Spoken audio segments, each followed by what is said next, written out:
everyone, exercise 4.3 question number 2 second part. Question कह रहा है कि एक इक्वेशन है, इसके रूट्स इक्वल हैं। इक्वेशन कौन सी? Quadratic equation. पर देखने से तो नहीं लग रहा क्वाड्रेटिक इक्वेशन, तो पहले इसे क्वाड्रेटिक इक्वेशन की फॉर्म में कन्वर्ट करना होगा। मींस पहले ब्रैकेट ओपन कर लीजिए इसका, kx की मल्टीप्लाई x में kx स्क्वायर, kx की मल्टीप्लाई -2 में तो -2kx प्लस 6 इक्वल 0। ठीक है, अब ये हमारी आ गई quadratic equation ax square plus bx plus c equal to 0 की फॉर्म में।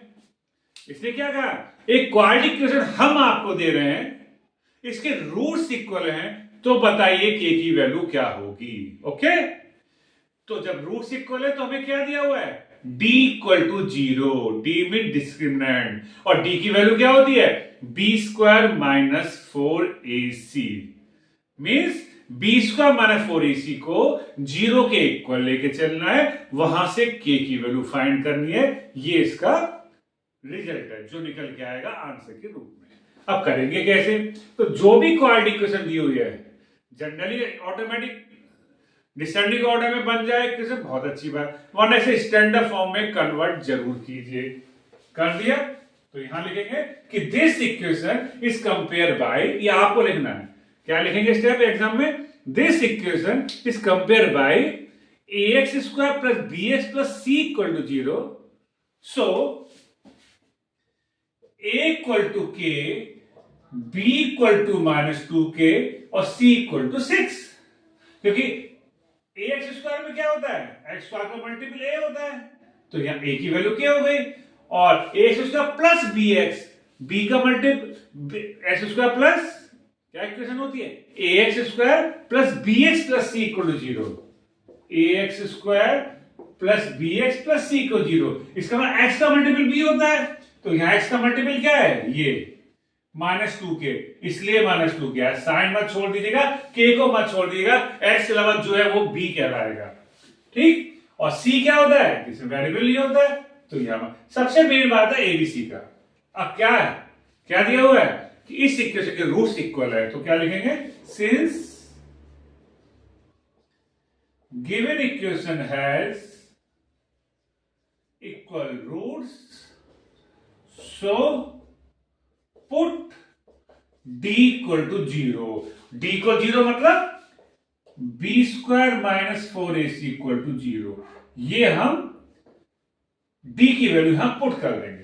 अब रख दीजिए, a पता है, b पता है, c पता है, सारी वैल्यू आपको पता है, रख दीजिए वैल्यू।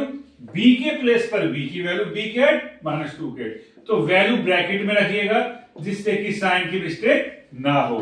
तो b स्क्वायर ये ना माइनस ये रहा 4 ये रहा। अब ये जो a है, इस a की वैल्यू ये लिखिए, ये भी ब्रैकेट में ले लेते हैं, c में 6, इसको भी ब्रैकेट ले लेते हैं, और इक्वल टू क्या लेके चलना है, 0। ध्यान से कीजिएगा, ब्रैकेट ओपन कर दिया, 4k square, 4 6 24k, 4k common ले लीजिए, एक बार 4k को इक्वल रखेंगे और एक बार k -6 को। ठीक, क्योंकि ये एक इक्वेशन के फैक्टर आ गए, और जब 4k को 0 के इक्वल रखेंगे तो क्या होगा, बोलो, k इक्वल टू 0.4। ओके, और यहां से k इक्वल टू 6। अब देखिए k को 0 को तो हम लिखेंगे नेगलेक्ट। क्यों लिखेंगे, क्योंकि अगर हमने k इक्वल टू 0 रख दिया यहां पर आप खुद देखिए, तो 0.x square minus k equal to 0 रखेंगे, k को 0 रखा तो ये तो इक्वेशन ही गायब हो गई, यहां सिर्फ 6 बचा, तो क्वाड्रेटिक इक्वेशन कहां से रहेगी, क्वाड्रेटिक इक्वेशन तो नहीं आई। इसका मतलब ये नहीं कर सकते, इसलिए नेगलेक्ट करना होगा। हाँ, इसलिए क्या कंसीडर करेंगे, k इक्वल टू 6, क्योंकि k इक्वल टू 0 रखने पर क्वाड्रेटिक इक्वेशन बन ही नहीं रही है, तो यहां से ये इक्वल रूट्स कहां से आएंगे। ठीक, तो पता लग गया कि k को 0 क्यों नहीं लेंगे, इसका मतलब k equal to 6 is a correct answer of given equation. तो मे भी समझ में आ गया होगा, करते रहिए प्रैक्टिस, बिकॉज मैथ नीड्स से प्रैक्टिस. Okay, thank you.